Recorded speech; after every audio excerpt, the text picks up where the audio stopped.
everybody is like law enforcement. Yeah. And I was like, I want to become a dancer and work in nonprofit. And they were just like, what the fuck are you talking about? Like,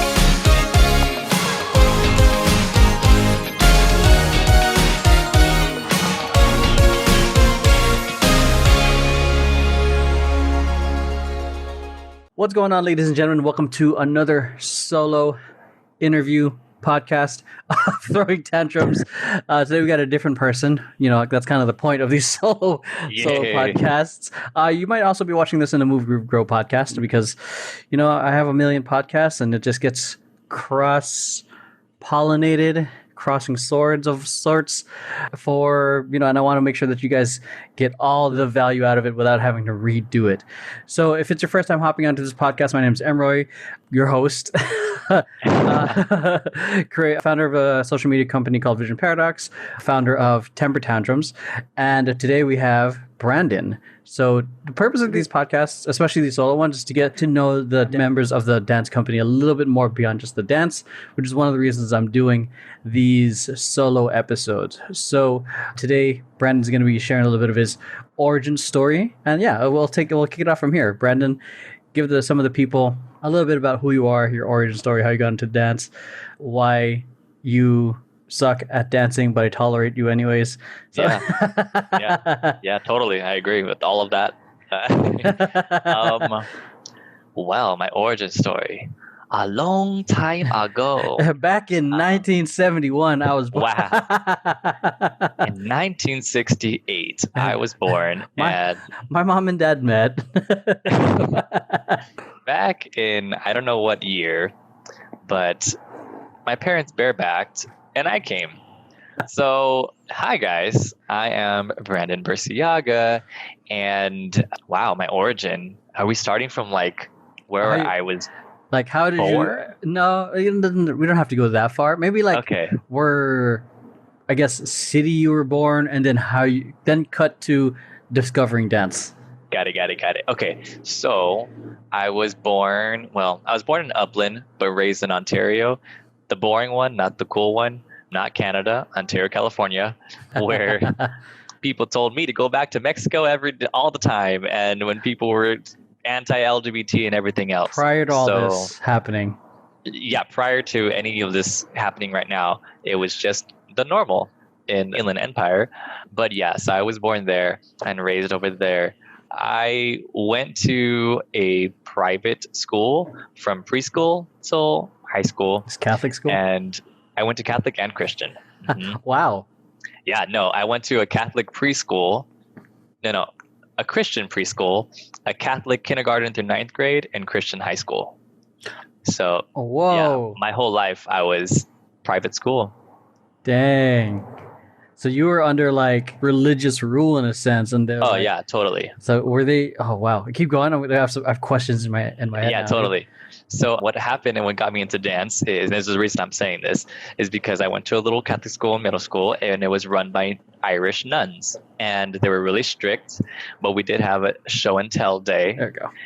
And on show and tell, we had this girl that I went to school with named Macy, and Macy, man, she was that girl. She had everything. Like, she was pretty and her family was rich, and she was just like, and this is my award for my dancing, and this is my award for hip hop, and this is my award. And every show and tell, it was like, this is my first place trophy, this is my gold medal for this. And I was just like, oh, I hate that she has everything. So one day I was that dancer that one day I decided to go break her legs.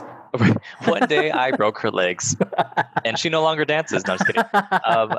One day I mean, of course, I love music videos. So when I was growing up, back when music videos had real dancing in it, I was always learning the choreography, and I was like, yo, I can kill choreography from a damn like music video, and no one's teaching me. I'm just learning myself, so I can be in Macy's stuff. So challenge accepted.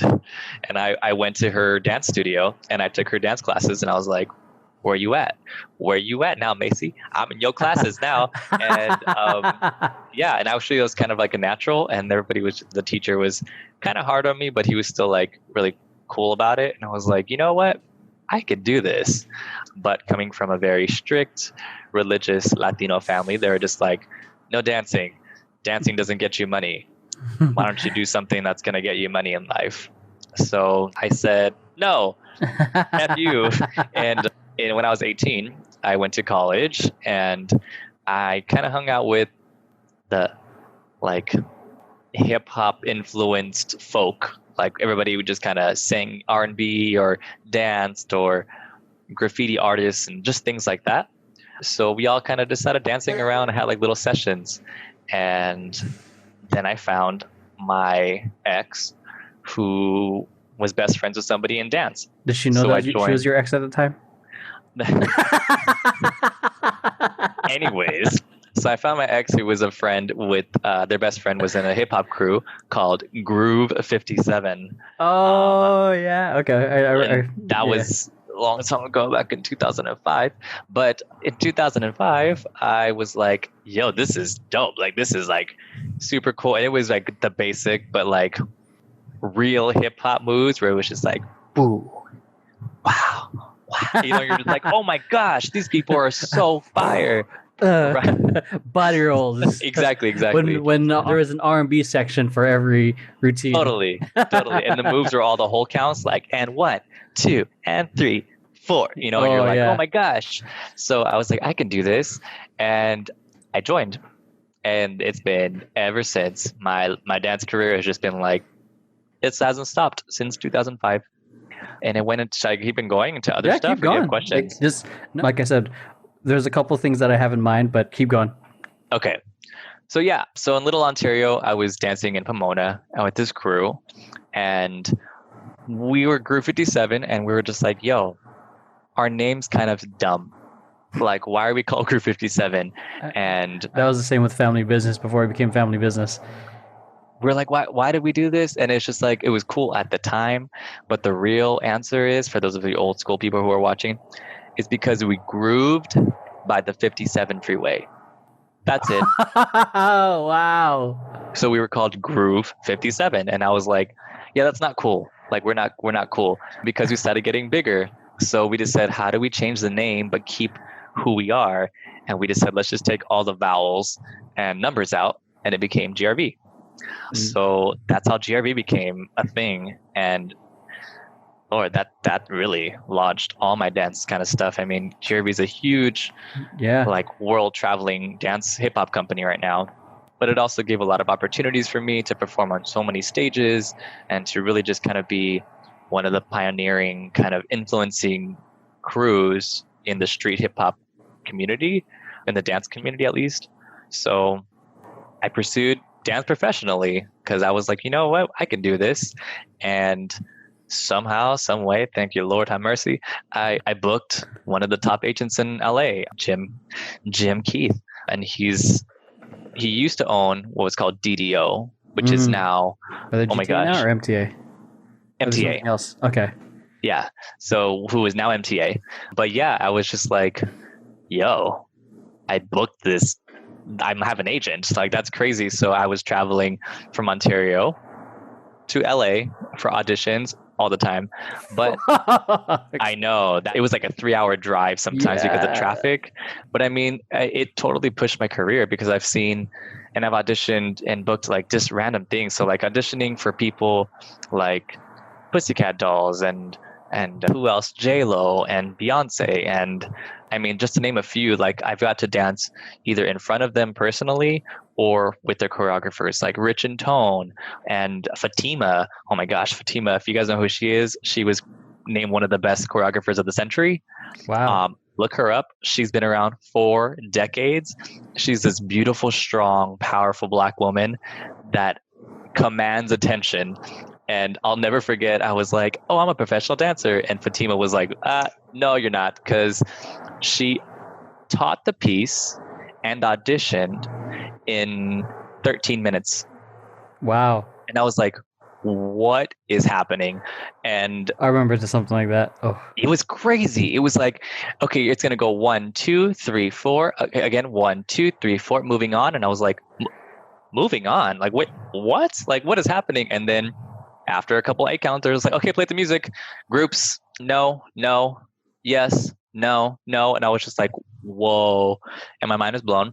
And then I was like, I'm not a dancer. I'm not a dancer anymore. Like I'm a horrible person. I remember yeah. like one of my first, like when I was going out to auditions, I remember that was one of my first, not my first, one of the crazy experiences. Like someone like taught entire like eight counts in 10 minutes, and then you're like, all right, audition time. Right. And then working with machine when they had hit the floor. With my first day in rehearsal, I had to learn an entire maybe 8 counts of breaking choreo in 10 minutes. And he was like, if you can't keep up, you can't be doing this. Yeah, like, machine. Fuck, I need to get this breaking choreo. Or else I'm not a b-boy. Seriously, no. Like, I mean, we worked with machine too, and I worked with machine on that one gig. He was no joke, man. It was like this, and this. I said it's this, and this, and you're just like, I'm stupid. Why am I so stupid? Like, like it's I mean, the industry can be crazy, but it definitely trained me to just expect anything. Like I've gone to auditions where typecast is a thing, and that's why I kind of had an issue with my old agency at that time because they kept on sending me to all these auditions that didn't fit me. So like when he sent me to Beyonce, I'm like, yo, Beyonce wants like buff, sexy, beautiful black men, and I'm none of the above. So like, don't send me to this audition and like have me, waiting there for hours and auditioning for hours because they're not going to choose me. Like, let's be real. Yeah. But his thing was always like, well, you're going to get seen. You're going to get seen. You're going to get seen. And it's like, that's cool too. I guess, yeah, there's that, but it's like almost like you could have been doing something else. Yeah. More applicable. Like, give me Disney stuff because I can play young. I can look young and be like, we're all in this. Yeah, get the fuck out of here. But yeah, stuff like that. And that kind of just, I don't know, it just led me from thing to thing when it comes to like professional stuff. It changed my point of view because I started getting other gigs that weren't like music artist stuff. And I realized that you can still make money doing things that are not that.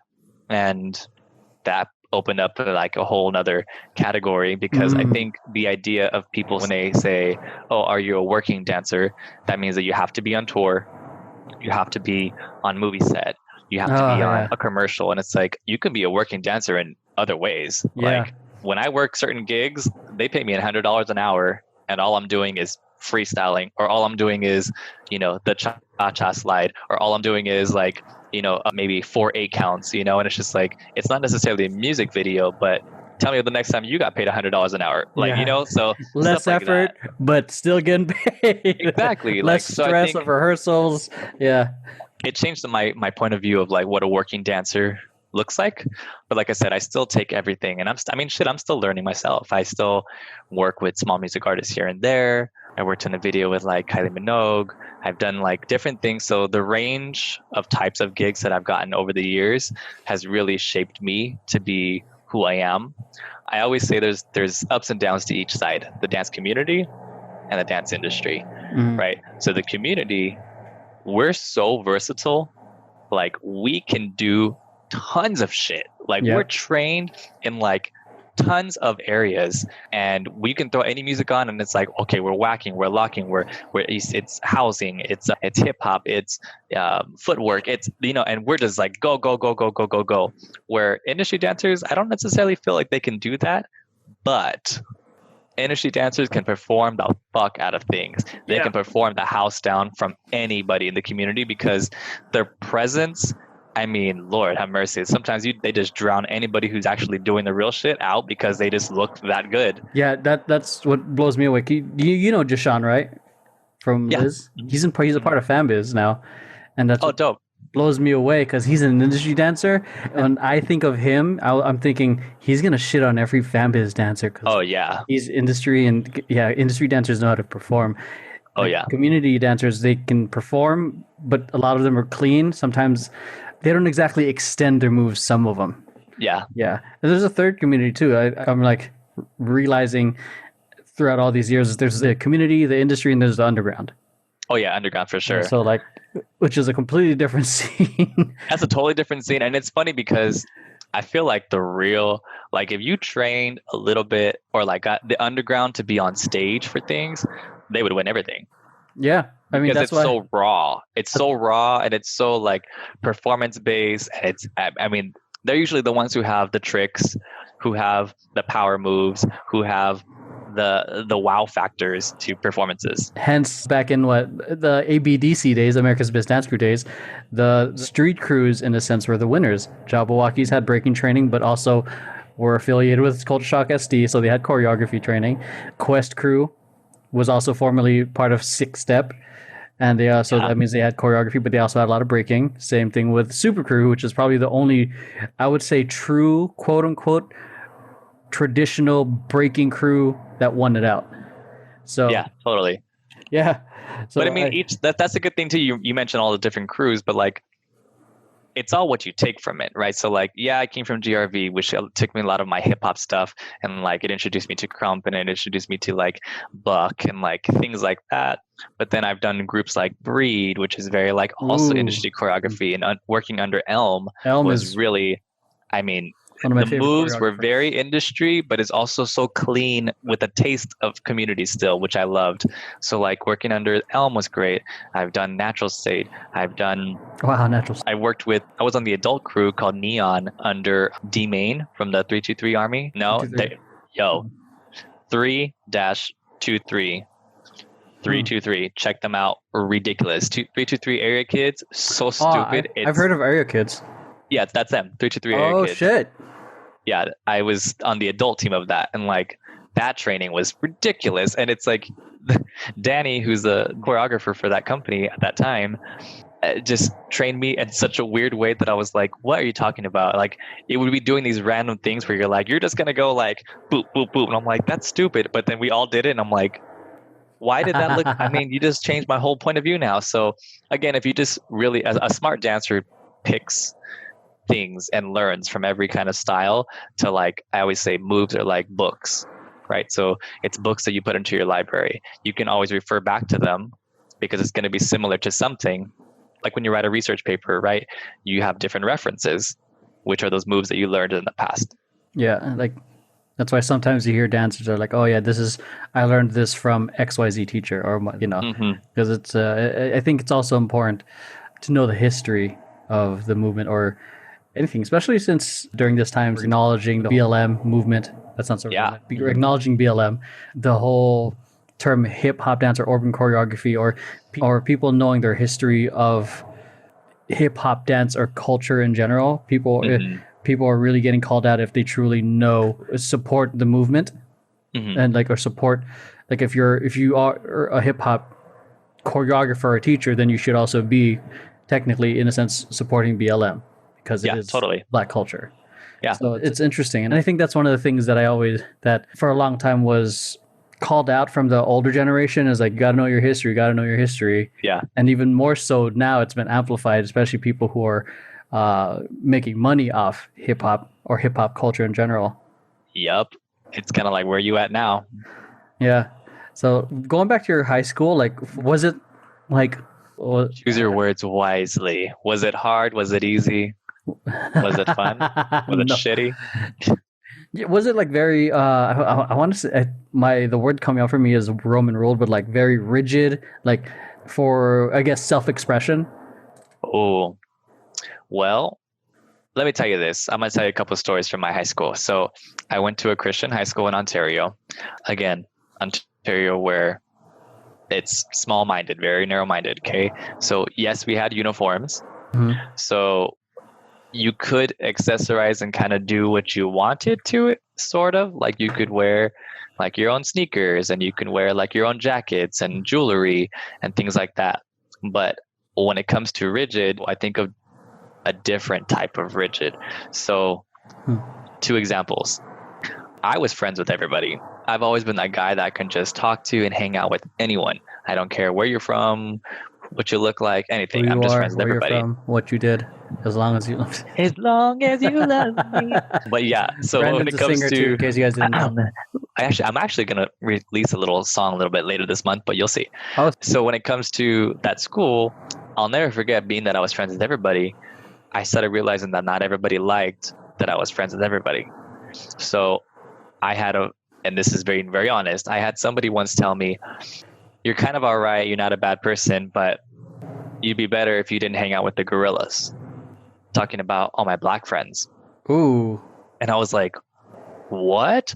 And it was a crazy like culture shock because I went to the same school from kindergarten to 8th grade. It's all one school. So I grew up with all my friends of all different nationalities and backgrounds and everything. So I was the only person from my school to go to my high school. And I was like, oh, it's a Christian school and da da da da. Christian my ass. Like, what the hell? Like, I was just shook because I was like, I've never really experienced racism like that. So I was kind of like, what do you mean? And they're like, you know, that person or that person. I'm like, what the fuck? Those are my friends. Like, you know, so that kind of tripped me out. One. Whoa. Two, I'll never forget this story. In my religions class, my religion class, I'll never forget. My teacher was Mr. Vandenberg. Mr. Vandenberg, we were in a religion class and they were talking about something about like being gay in the Bible and things like that. So me, I'm bi. I was in the closet for sure in high school. Mm-hmm. But I'll never forget there was these two guys that said, hey, Mr. Vandenberg, so you know how we just read this verse and blah, blah, blah, blah, blah. And he's like, yeah. They said, yeah, me and so, we were driving down the street one day not too long ago, and we saw this gay guy, and we wanted to follow him home so we can burn him in front of his house so his parents can see what an abomination they had for a child. Whoa. And I would say, and the classroom is full. There's probably like about maybe 30 people in the classroom. Fucking. And I would say maybe 2 people were like, shut up, that's not right, da da da. Everybody else was just kind of like laughing or quiet, including the teacher. The teacher I thought was going to be like suspension or go outside or, you know, like whatever. No, he just said, you guys don't talk like that. That's not right to talk like that. And everybody was like making a joke of it. And I was like, whoa, like, this is my Christian high school. Like, this is where in my religion class, of all classes, my religion class, we're talking about God and love and everything. And we just had somebody say they want to burn this person in front of their house. Dude. Like, you know? The hypocrisy. Right. That sounds like a super passive teacher, man. Yeah. Yeah. Fuck. Let's go back to you going from Ontario to LA, or you getting your agent, and like kind of how your parents dealt with you, like choosing to become an artist instead of lawyer or doctor. Like, what was that conversation like? Oh, that's still a conversation. That's the thing. Oh, wow. Yeah, no, it's funny because I love my family, but they are very much so. We're privileged. Like, I come from slight money, so our family, call them whitewash Latinos. So we're Latino, but the thing is, so my grandma came from the barrio, which is like the low-key kind of hood, right? Mm-hmm. But my mom and their generation made their own money, and now they're all like high and mighty. And it's funny because now that they have their money, they're definitely like, oh, we're like white people now. Like, we like made it. We don't need to like, you know, they kind of like almost look down on like the like Mexican or like Latin culture because it's just like, oh no. And I'm like, wait, what? Like, what the heck? Like, grandma was in the fucking video. Like, don't tell me what you know, where you guys came from. So when it comes to things like that, not only did they do that, but our family is very like law enforcement based. Like, I have an uncle who's a retired sergeant of the prison. I have another uncle who's retired captain of the CHP. My cousin's a San Diego PD. My sister's a CHP dispatcher for 911. I have a great aunt or something that's like a judge. My cousin's a probation officer. My cousin and her husband are both DAs. So it's like everybody is like law enforcement. Yeah. And I was like, I want to become a dancer and work in nonprofit. And they were just like, what the fuck are you talking about? Like, what? So I was always the black sheep because everybody's very clean cut and very like, you know, we're Latino, but, you know, not really. And I'm just like, I'm Latino. Like, and I have tattoos. Like, when I got all my tats and like all my chest, they were just kind of like, why did you get yourself? Like, why you look stupid now? You know? And I'm like, no. So how are you going to get a job? Exactly. No, that's funny. That's totally a thing. But yeah, I mean, it was just kind of, I've always been the black sheep. So when they said, you know, if you want to make money trying to dance, I guess, but not really, like, how long is that going to last for, you know? But what's funny is the second I booked a job, they were the first people to be like, oh, you know, my son's in this music video, da da da da. And I'm like, of course. you can't be you can't be showing me off and being all like, oh, look at my son, he's on TV, or look at my son, he's in this music video. Because I'm like, you were just talking shit, saying like, dancing's not gonna get you anywhere. Da, da, da. My parents still tell me, they're just like, when are you gonna stop dancing? When are you gonna stop doing all this? I'm like, when I stop making money? What the hell? Like, no, like this, I'm still making money, you know? So I think it's always just gonna be this push and pull of, you know, you're not, why are you doing this? You know, eventually your knees are gonna get bad. Eventually your body's gonna break down. And I'm just like, sure, but eventually that can break down doing anything. I'd rather do it, you know, rather doing it something that I'm happy doing, you know? Yeah. People's bodies break down sitting in front of a computer all day. Totally. Like So bad back. Or yeah. So no, fuck that.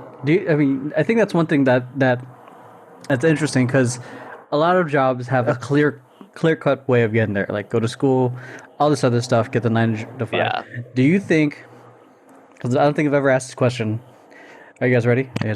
Oh, are we ready? Drum roll. But do you think the artistry life will ever have its own clear cut path? You know, because for the hustle is real for dancing. Like people coming out here out of state, side jobs, like fucking auditions, side jobs, auditions, or do you think that, you know? So I'm going to break that into 2 separate parts. So when you said side jobs and hustles, I've been hustling since I was like 16. Like I've always had a job and then my side hustle, whatever. So especially when it comes to dancing, I mean, dancing really is a hustle. And that's a major reason why I couldn't do my dance agent a lot, because the true like industry dancer life is not fun. That chasing a check and hoping that you get booked so you can hope that you paid your rent or you can hope that you eat this week, that is not fun. So after I realized, I was like, oh no, like this is not okay. So I'll never forget the conversation between me and my agent was, he was like, you got to go to this audition. And I said, I can't make it because I have work. And he's like, well, you have to choose one or the other. What are you trying to do? And I said, work. And he's like, well, you have to go to this audition. I said, no, work, because my job is a guaranteed check. There's no, I hope they're going to give me a check. It's, I went to work, you're going to pay me. Mm-hmm. So I have to choose that. So when it comes to the hustle, I understand that. So when you're talking about, is there going to be a clear path? The answer is going to be no, because like I said, there's different types of working, right? So some people may not be the touring type or the music video type, but you're still kind of like a working dancer when it comes to side gigs, like performances, entertainment. Yeah, when it comes to, look at, I have tons of friends in Disney. Like that's not on tour, but they have a steady check and they have all these gigs. Well, pre-COVID, but pre-COVID, they had all these gigs, just entertaining and stuff like that. So I think it's really kind of whatever you make it. Yeah, it's true. Like, because even for me, when I started pursuing dance a little bit more, 2014, I think that's where we kind of reconnected in the Rose Parade. Yeah. And then after that, not too long after that, I auditioned for a company called Antics, which is a hip hop theater company, and I've never heard of that. Yeah. Like, you get to tour, you're the star. You get paid rehearsals. Like at the time, it was like 15 an hour for rehearsals, and you get paid. It's like, this is a common conversation I've had with many dancers who've been in the industry, that like it's going to look different for everyone. It's super important that you find something that you resonate with. Like what Brandon said, like not everyone is going to be a tour dancer or a music video or like all that stuff. Like for me, I found like I'd say, I'm not saying niche, but like I vibed most with that hip hop theater company or just being on stage, because as cool as it is being on set, it's even better to be on stage when you're the star. Yeah. So, and that's what turned me off. I didn't want to be like a behind someone performing, and I wanted to be the quote unquote star, which is why I love I understand that, like, totally, which is why, like I said, I still work with some small music artists here and there, and I always tell the artists, like, look, if you're a music artist or you want to be one, just listen. You suck, quit. You're not a dancer, and that's okay. You're a singer. That's fine. You have backup dancers to make you look better. So that job will always be a thing. So I'm always working with artists, and I'm like, you don't have to dance. Like, you're not going to be Beyonce. You're not going to be like this person. It's okay. It's okay to not do that. So those jobs are okay because you have to make someone else shine. But as far as what you're saying is like being the actual person shining, it's something different. And I think I found that also in my other company before I quit, which is Core, the Core dance crew. Mm-hmm. In a very different way, right? I don't know. So those of you who don't know what Core is, the Core dance crew was my old dance crew that we are all professional dancers, but we cosplay. So we're the first ever and still the only cosplay performance dance crew. So it sounds kind of nerdy and cheesy, but we found like a little weird It's a great niche. That's it. Especially so since we're geek culture is so huge. Yeah. So I've had the honor of performing for Stan Lee. I've had the honor for performing at Comic-Con and Anime Expo and WonderCon, and I mean tons of things, and like meeting all these people backstage and performing at these as the kind of like halftime performances at all of these conventions. And I did it for 5 years, and it was amazing. And that kind of way is interesting because you have like people like fans that like love you as like the dancer. They're like, yo, this person is my favorite, and people will follow you. Like, we had our own virtual convention last month, and I was tripping out because a bunch of fans from all over the world got together and made a thank you video to send to us. Wow. And I'm like, what? And I'm talking like different, like somebody was in Israel, somebody was in Germany, somebody was in Japan, and they all edited the video to make a thing for us. And I'm like, I have watch. I had this one fan that like, they like make pictures. You can't really see. They like, yeah, like fan art of like me. I've had people like cry, giving me a hug, and just be like, "Oh my god, I can't believe I'm hugging you." And I'm like, I am literally nobody. Like, I'm just a skinny brown guy in the corner. Like, you can relax, it's fine. Like, let's have a conversation.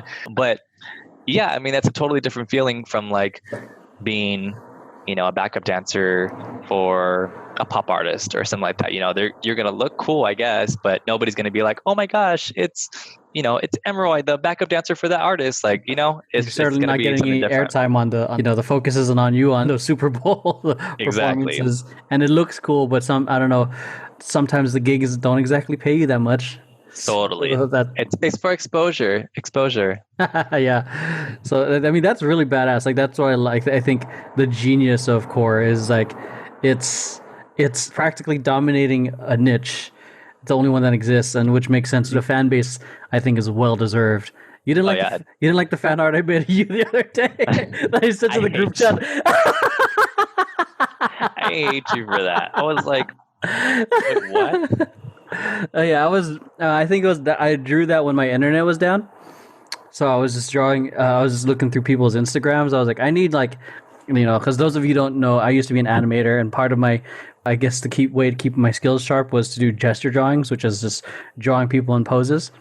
So I was looking through the roster of people.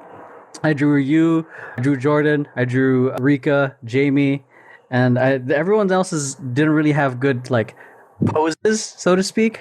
Like, because you guys had like model-ish poses, which was very strong and fun to draw, but people that are like all like peace signs, like boring. So I'm actually finishing up that drawing. I'll send it to you once it's done. I hate you. What? You know what that photo is from, right? That drawing? Oh no, I never sent you the full drawing. No. I just sent you the one of the head, and it says I'm better than you. Yeah, I was like, wait, what? I hate you. Okay, I want to talk about your other dance company. Yes. Your millions of dance companies. Let's talk about Foreplay. Oh, yeah. I think that's genius too. Like, Foreplay is... Oh, so let me talk about Foreplay. Come with me on this sexy journey. All right. Oh, should I... Hold on. Cue the sexy. Turn all lights red. Oh, damn. So let me tell you about this company called Foreplay. No, yeah. So Foreplay it's been a dream of mine for a few years. And of course, of all of all the years that I'm like, hey, I'm gonna have the balls to do it, COVID hits. Yay! It's still gonna happen. It's gonna be a thing. But essentially, I mean, let's be honest, sex sells. So I was like, you know what? I have tons of friends who are like female, like burlesque dancers, or who do like these kind of sexy shows, and I'm like, guys can do that shit too. So what I'm gonna do All is competitive. I know, right? With the guys can do that shit. So no, so I essentially what I'm doing is I'm merging the Pussycat Dolls, but the Vegas one, like when they were working in the bar and it was like Okay. a club show. Yeah, So yeah. the Pussycat Dolls meets Magic Mike. Mm. Yeah, so it's gonna be a little bit more like choreography based, but males, different, all kinds of different styles. So like, you know, I want all shades of males, all sizes of males, all styles of males to just kind of be. But side note, knock on wood, hopefully, I have a proposition for Pride. LA Pride is potentially interested Yeah. in having us be like their Main stage performers. I kind of just like their ambassadors, if you will, for all of their events for their stuff. But they want girls. And they're like, oh, if it's an all guy thing. And I was like, wait, I can do girls too. Hold on. I can make it a girl thing too. I am bi, so I can. Right, me too. I'm bi. I can do both. Sure. No, but yeah, I was like, wait a minute. So I'm actually getting some business plans together to see if they're interested in taking me on, and taking the company on. But it's supposed to be for next year, maybe, hopefully, if it goes through, if they like it.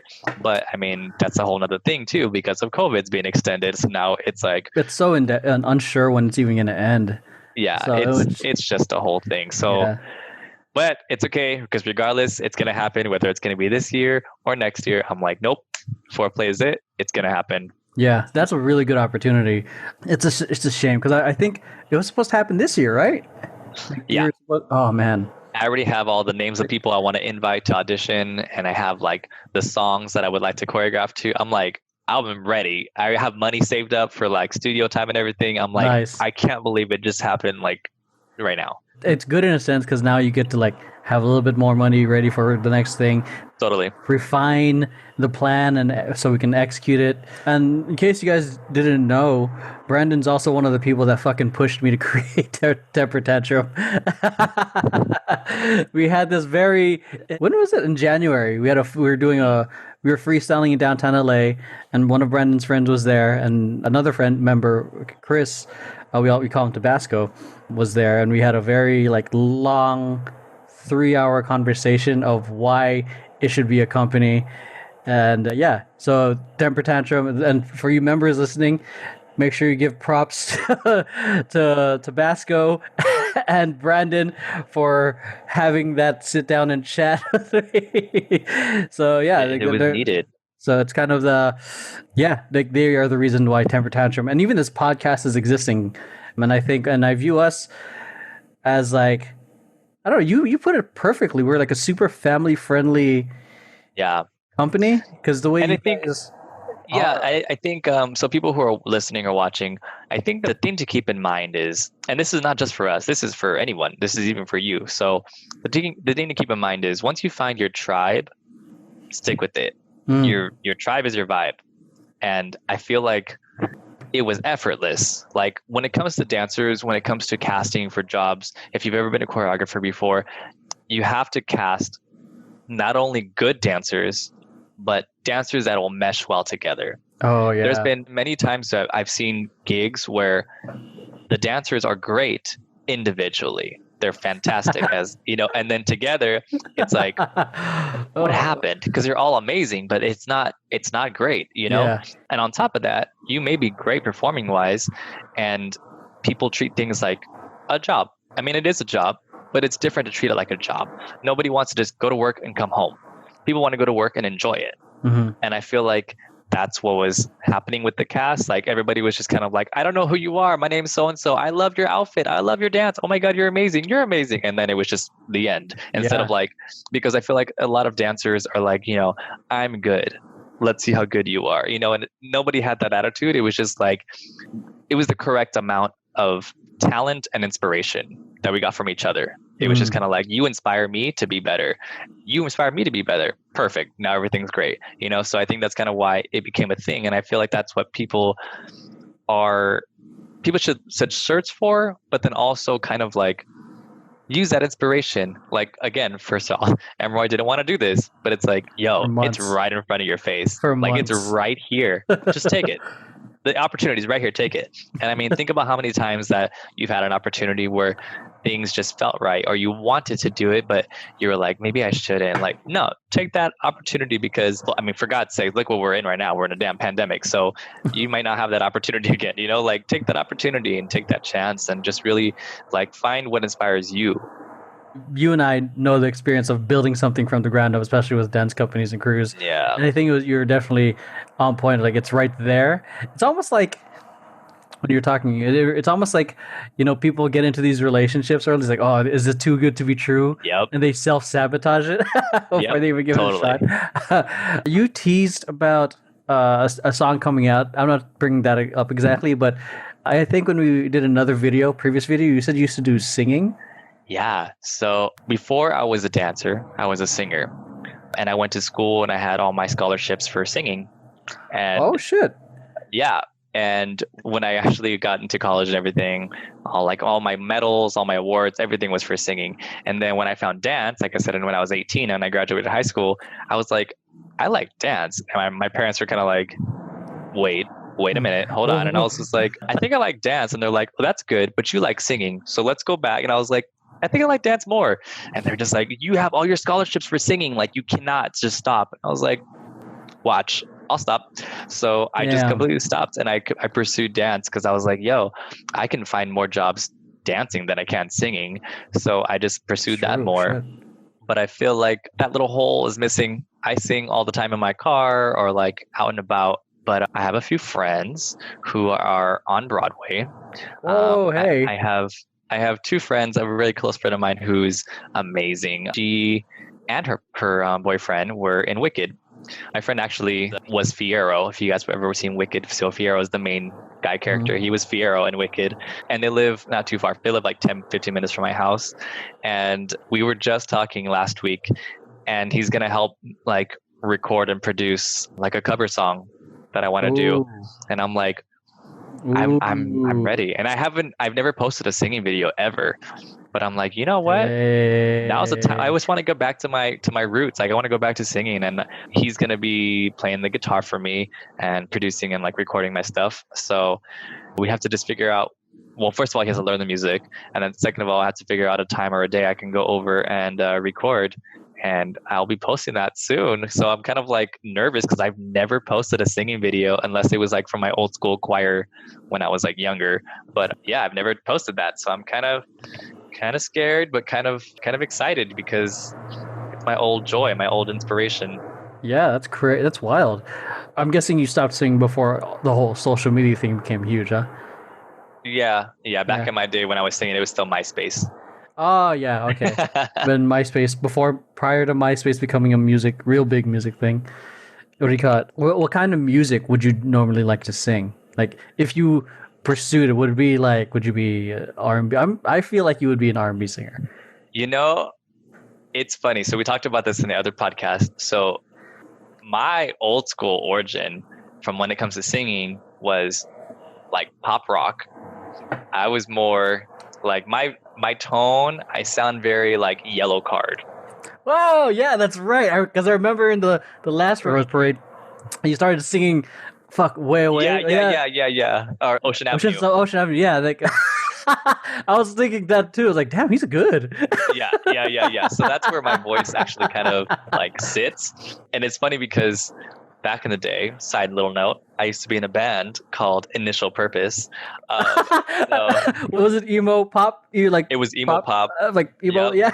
Yeah. It was Initial Purpose. But yeah, that's where kind of like my voice sits. But I feel like as I got older, I kind of grew out of the rock stuff. I still listen to it here and there. Like actually earlier, I was listening to Hot Hot Heat. And I was like, damn, this is a good album. But I think my stuff now is kind of like acoustic R&B or acoustic pop. Okay. I prefer that kind of tone. So I kind of sound more, if you ever check it out, Leroy Sanchez. Oh, he's dope. That's kind of like where I sit at. I'm not as gorgeous or as extremely talented as he is, but I try to be, and that's my training. That's my goal, is to be like, okay, I can be the American Leroy Sanchez, The American Leroy Sanchez. because he's like Spanish. I think he's Yeah, from he Spain. is. Yeah. Yeah. Damn. So, I mean, I'm part Spanish, and I can try to be as Leroy as I can be. But yeah, you'll see a video come soon. That's tight. Yeah. On the previous podcast, solo podcast, I said if I wasn't dancing, I might be singing instead. Hey. But I never trained singing. It's just something I thought, like, it's another kind of performance art that I would Totally. I would like to even eventually pursue. It would be more you're like Filipino. It's in your blood. just do karaoke. Yeah, you just need like a random background of like cows or something. And just, like, or seriously. Yeah, I would be doing either same thing with the acoustic pop or folk. Oh, okay. Yeah, because I like more the acoustic music. For me, it's just is soothing for the soul. But yeah, that's so. If this video does well, because it's probably not, because I'm gonna get a whole bunch of fake accounts and shit on it and dislike. So, but anyways, if it does well, would you be doing more? Do you see yourself doing more, or even more to do creating more music or originals? Yeah, and it's funny. It's funny they say that, because when I was younger, I used to write songs all the time, and then I just stopped. Like I said, I started pursuing dance really hard. So I was thinking about that. So I definitely want to get more kind of feel of like, do people like me singing, or am I just like a dying cat in the background that I'm like, maybe I sound good, and it's just like, I don't know. Do you think it's like false like support? Like your friends are only saying it's good, but like Yes. the rest of the internet that doesn't know you will see. They'll tell you the truth. Because the internet don't lie. They're just like, look at that skinny, ugly fool. He can't even sing. He sounds like fucking dying car. And I'm like, I do sound like a car. Like, I don't know. So yeah, we'll see. And then eventually, if that goes well, then yeah, maybe I'll get inspired to start writing again. But I mean, at some point I'm gonna have to, because dance, as I'm getting older, dance isn't always going to be an option. So that'll be a nice little outlet for me. Would that be, once your body, I guess, disagrees with dancing, would aside from the singing, what would you be doing? Like, would you still be involved with dance, or would you be like, peace, I did my thing, I'm No. I stick to my brand, my hashtag, in aspire to inspire. That was I feel like be a little bitch. No, that's your hashtag, you stupid motherfucker. Yeah, that's fine. No, but no, I definitely want to stay involved. I think it makes a difference when you have like a mentor, right? So like, I would love to have my own studio. That's actually my end goal, is to own a dance studio, and to really be involved, and not just like, oh, it's my studio, I own the building, bye. Like, I actually want to be like involved, with like the dancers, and like, I really want to get back to training like kids again, training teens, because that was like where I grew up. I trained teens for 8 years. So I want to get back to that and really kind of inspiring the youth to just be better. Dude, that I think is probably one of the best, like the most undervalued positions as a dancer. Because you're making such a huge impact. Because last week I did a podcast with old junior students that I had. They're like 13 and 16. And they told, like, and now they're like 23 and 26. Mm-hmm. So like, that was a mind-blowing interview, saying like, sharing their perspective of what it was like, how the lessons we taught them, and how they implemented to growing up. And like, that just to me means like, because I love teaching kids, there's a fulfilling aspect to it, even though you don't get paid for it. Totally. So totally. And then because you plant these seeds that you see, like, I mean, because we're in the industry still, and we're still in the community, you see them and you see them grow. Like yesterday, I'm not even gonna lie, yesterday, one of my kids, who actually was one of my like most struggling kids, like, he struggled so much.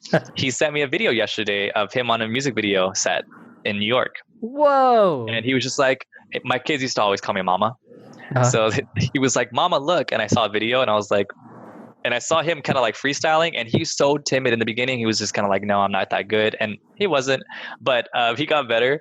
And watching him on set, in New York yesterday, I was just kind of like, my kids still keep in contact. Whenever they do things, they're just like, Mama, look. And when I say Mama, they're like in their 20s now, like, you know, and I'm just like, I'm so proud, like, that they still feel connected and kind of just be like, look what you've done, you know, look what you've done with me, or look how my training that I got from you has got me, you know. So I love it. It's amazing. It's fucking cool, man.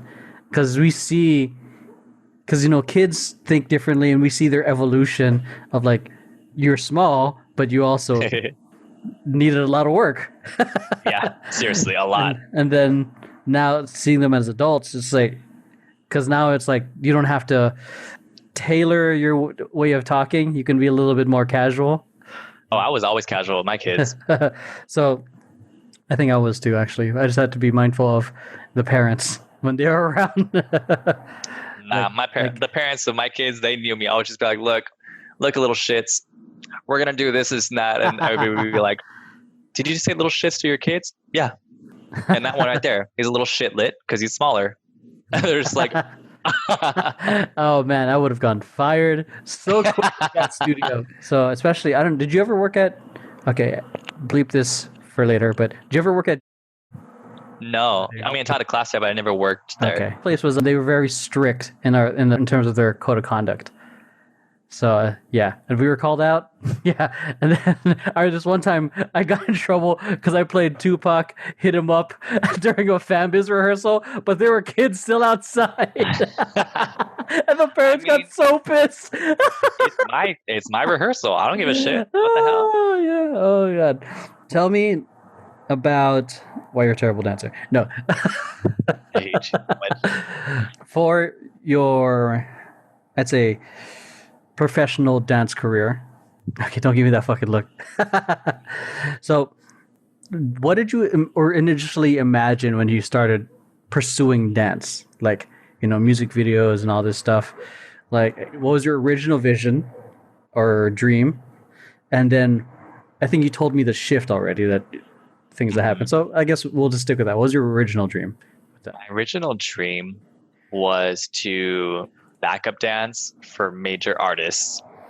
And quickly, I realized I'm not that tall.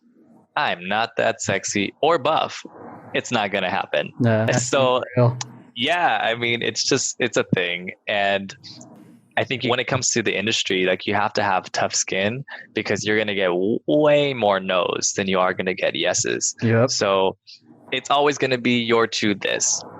You're too short, you're too thin, you're too dark, you're too fast for the music. It's going to be a little slower. You're too whatever it is. Or you look too much like that guy. So we can only have one of that guy and you're the second one. So we can't, you know, it's always going to be something. So I feel like the idea of no has to be something that you're ready for. So I kind of grew into that of like, okay, what I did realize was I was keeping up with the people who were getting picked. So that's where the switch started to happen of like, okay, I might not get booked for this job, but I'm definitely not the people who got cut in the first round. So I'm better than that, you know? And then when I got to the second round, third round, sometimes even the final round, I'm like, okay, so there's something here because I wouldn't just be shitty and be here, you know?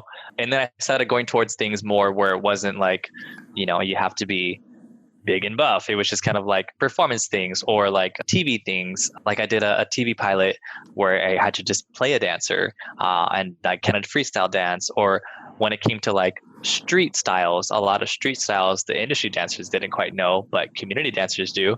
So things like that where they wanted a little bit more street looking, a little more urban or things like that. And street. You know how I like it, baby. Straight street. So when it came to stuff like that, like I was doing better. So I think that played my role and I kind of found the niche of like, okay, that's what I can do. I typically look younger than my age. So when it came 40. To, I am not 40, you asshole.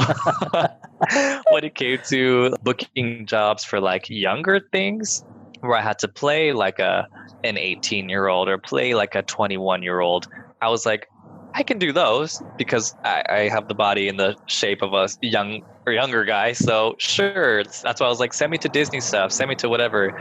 Like those of you who remember old school Ashley Tisdale, like yeah. getting casted for that stuff, getting casted for like things like that made sense for my look. So again, I just kind of found my niche and was like, what am I good at? I know that I'm not 6'2" muscle bound model. So what can I do? And then I just banked off of that. And I think that's just kind of been what I've focused on the rest of my, even till today, just kind of like, what do I have to offer that I know that they don't? In terms of getting gigs, how much would you have, like, how important would you say is networking a lot and not just auditioning?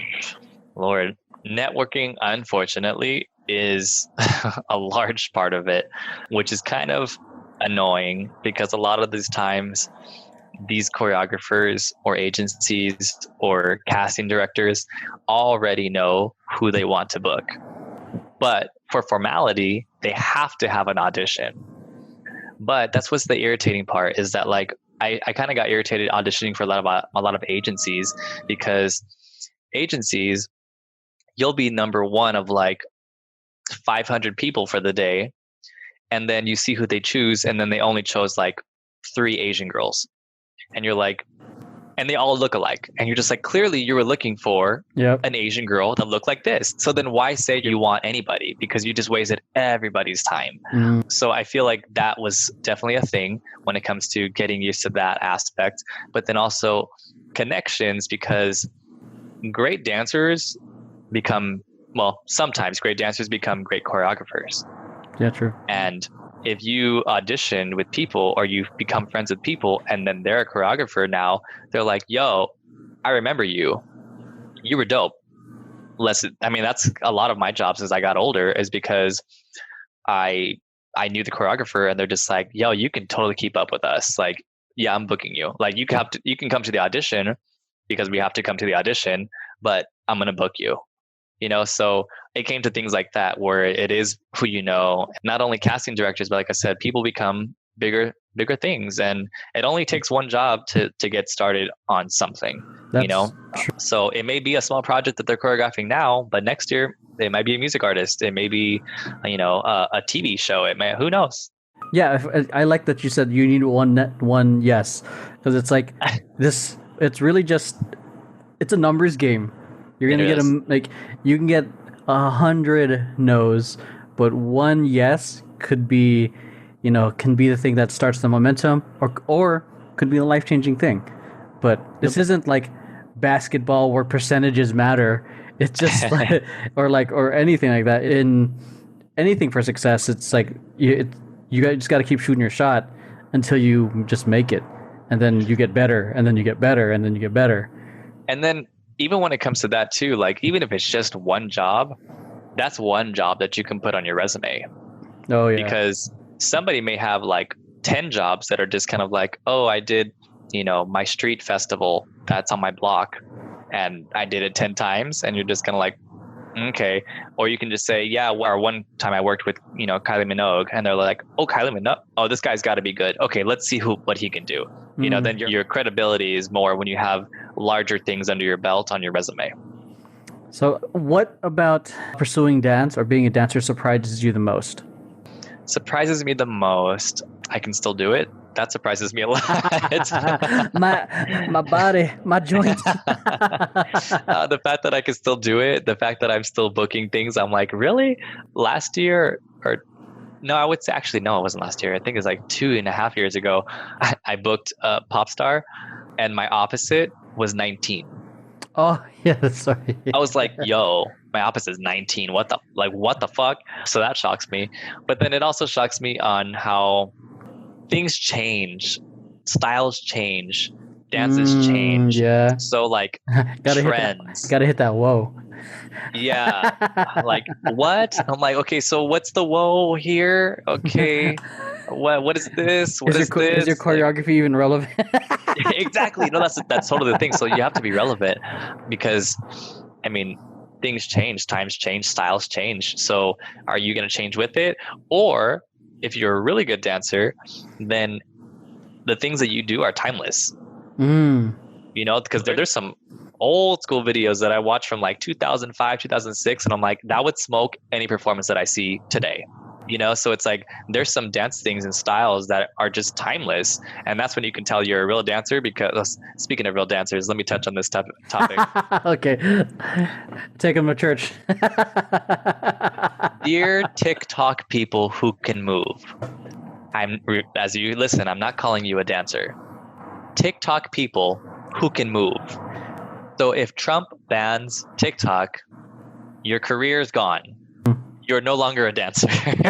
Like, it's so irritating. Like, all of these moves, everything's really basic. Everything's super basic.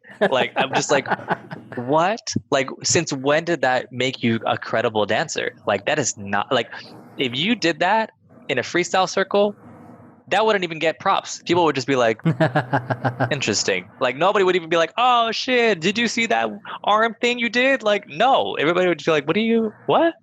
So no, that's not, you're not a dancer. That's you can move. You can keep a beat. Good job. But dancer, you are not. Now, there are some dancers who post videos on TikTok. That's a different thing.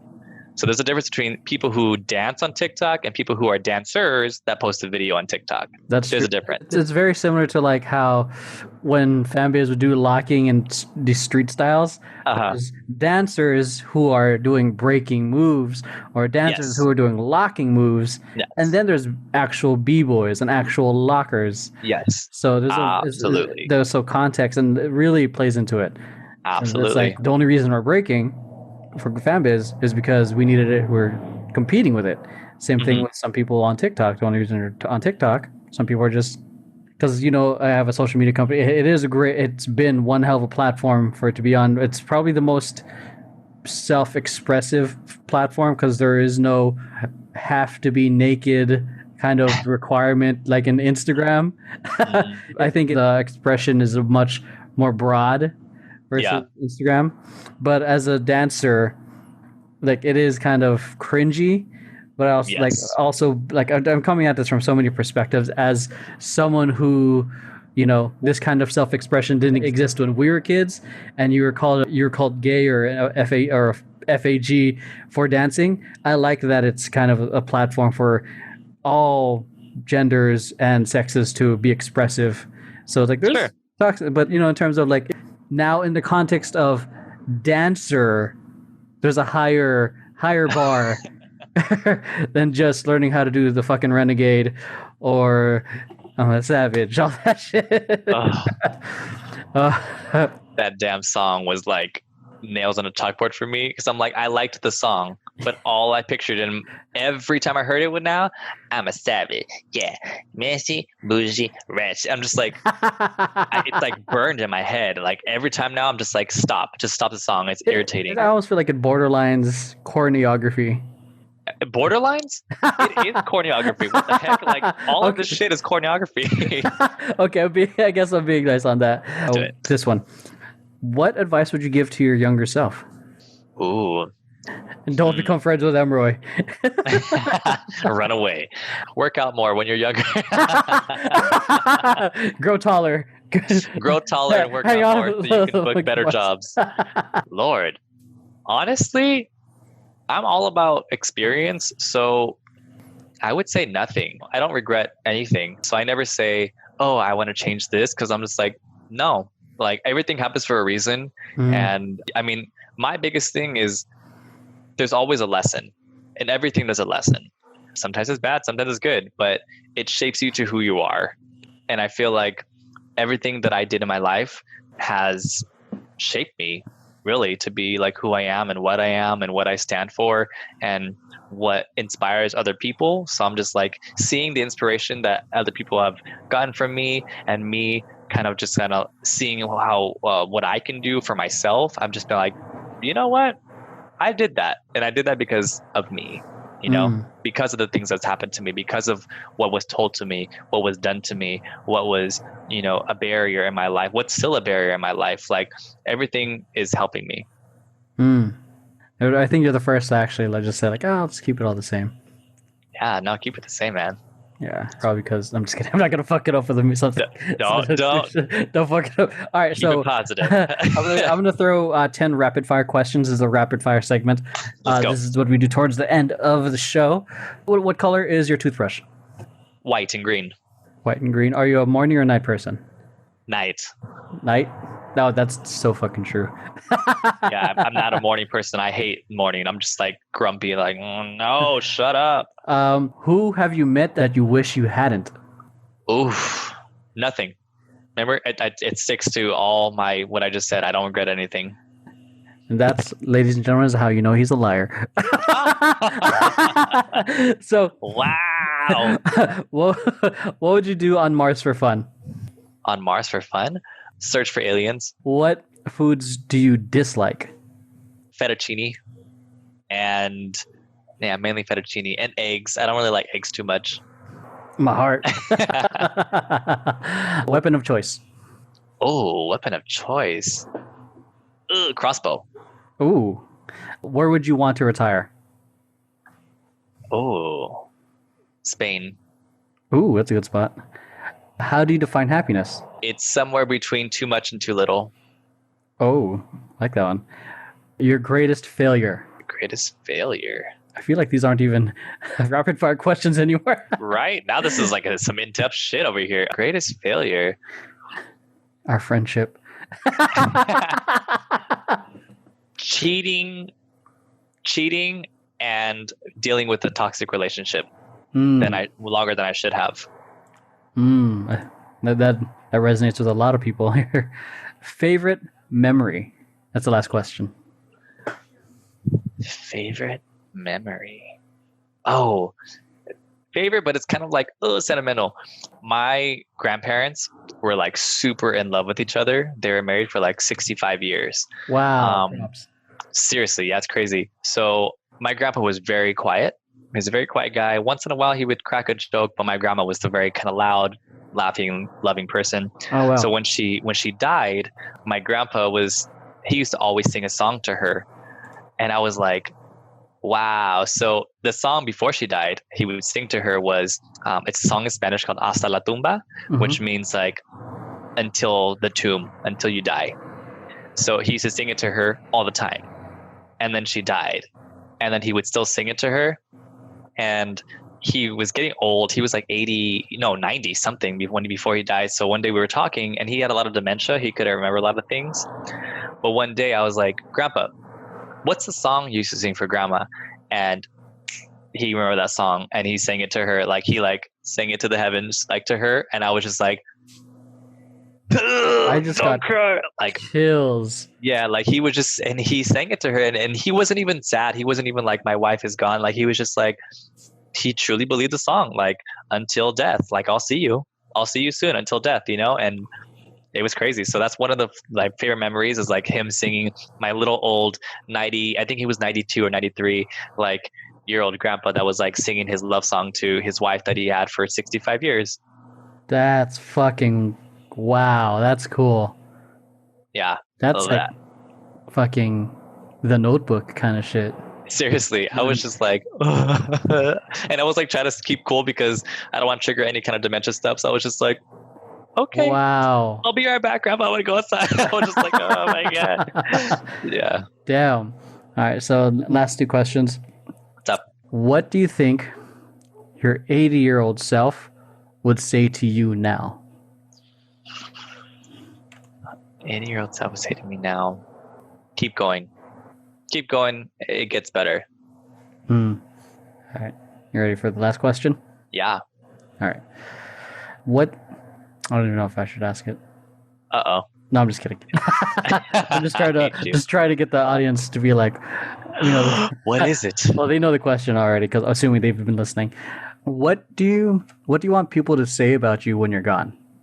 I guess it kind of sticks to, like I said, what I want, what I live for, like that I was always kind of encouraging, positive, and inspiring in anything I do to any person. Like I want to be known for being that person that anyone can go to, that kind of created this culture of positivity and encouragement.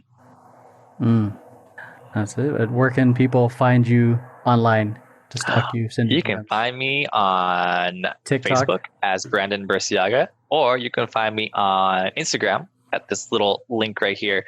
So it's D as in dog, B as in boy, L, the number 0, Brandon, O Brandon. Yep, it does not stand for Diablo Brandon, which is what I thought for the longest time. But that would be kind of cool, Diablo Brandon. I like that. But Because no, the goatee. O So I was like, oh, like the devil, Diablo.